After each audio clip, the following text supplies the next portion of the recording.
After a lot of speculation and attempts to predict what is going to happen next between Daniel Ricciardo and McLaren, the two parties have now finally come out of the shadows and confirmed their separation. So what does the team have to say about the separation? And what is the optimal next move for Daniel? Well, let's talk about it then. But before you do, consider subscribing to the channel so that you don't miss out on our latest uploads. Now that's out of the way, let's get started. After a 2-year stay with McLaren, Daniel Ricciardo and the team have finally called it quits after announcing on Wednesday that the two have mutually agreed to part ways and forgo the last year of Daniel's contract. Daniel would officially release a statement where he would say, "It's been a privilege to be a part of the McLaren racing family for the last 2 seasons. But following several months of discussion with Zach Brown, McLaren CEO, and Andreas Seidel, team principal, we have decided to terminate my contract with the team early and agree to mutually part ways at the end of this season. I'll be announcing my own future plans in due course, but regardless of what this next chapter brings, I have no regrets and am proud of the effort and work I gave McLaren, especially the win in Monza last season. I've enjoyed working with everyone at McLaren, both trackside and back in Woking, and will be giving my all on and off track as we enjoy the remainder of the season together. I've never been more motivated to compete and be a part of a sport that I love so much and look forward to what comes next."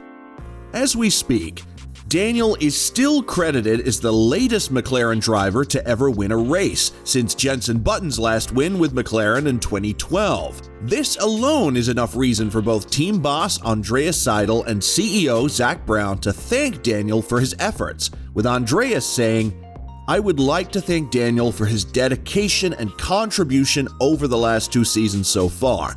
Despite the shared challenges, he has always turned up with a fighting spirit and positivity and helped the entire team to always keep pushing forward. We will never forget that memorable race win in Monza, which was a great boost for the whole team. We still have an important battle in the Constructors' Championship ahead of us for the remainder of the season, and we look forward to battling this out with Daniel and Lando." While Zach would say, "Daniel has been a great addition to McLaren, and it's been a pleasure working with him. I'd like to thank him for all his efforts over the past 2 seasons, both trackside and back at base. It's no secret that we hoped we could achieve more together, but seeing him stand on the top step of the podium as a McLaren driver was a highlight. We wish him well for the future, and let's go enjoy the rest of the season together." Now that everything is settled, and it is a fact now that Daniel is basically unemployed next season, which teams are the most likely landing spots for the Australian driver? The top option would obviously be to go to Alpine and take revenge on his most likely replacement, Oscar Piastri, who declined the opportunity to race for Alpine to go to McLaren and take Daniel's seat. This makes sense as well, aside from the opportunity for revenge, as Daniel has driven for the team in the past when the team was still named Renault, and Alpine is neck and neck with McLaren in terms of standings in the Constructors' Championship, so it wouldn't feel like he would be downgrading and going to a less competitive team just to stay with the sport. And even though team boss Otmar Zafnauer hasn't confirmed nor denied the likelihood that the team will target Daniel if they lose out on Piastri, the Alpine team boss had made it clear that the team will be looking for the perfect partner for Esteban Ocon to push further into the standings and become more competitive with the top 3 teams. This automatically makes Daniel the best option of all the drivers that still do not have a contract for next season, as the likes of Alfa Romeo's Zhou Guanyu and Haas Mick Schumacher are still young in the sport, while AlphaTauri's Yuki Tsunoda was brought up within the Red Bull driver program, so it's unlikely for him to leave that environment. So with all that combined, it makes sense on all grounds that future marriage between Alpine and Daniel is the best option for both him and the team. Coming in a close second is Haas. While Haas may be a small step backward for Daniel, considering the team's position in the standings, Haas is an up-and-coming team, and it would be a move that would fit Daniel's personality. He's known for making daring moves in his career, since everyone is expecting him to be in a call with Otmar right now as we speak to iron out the details of his move to Alpine.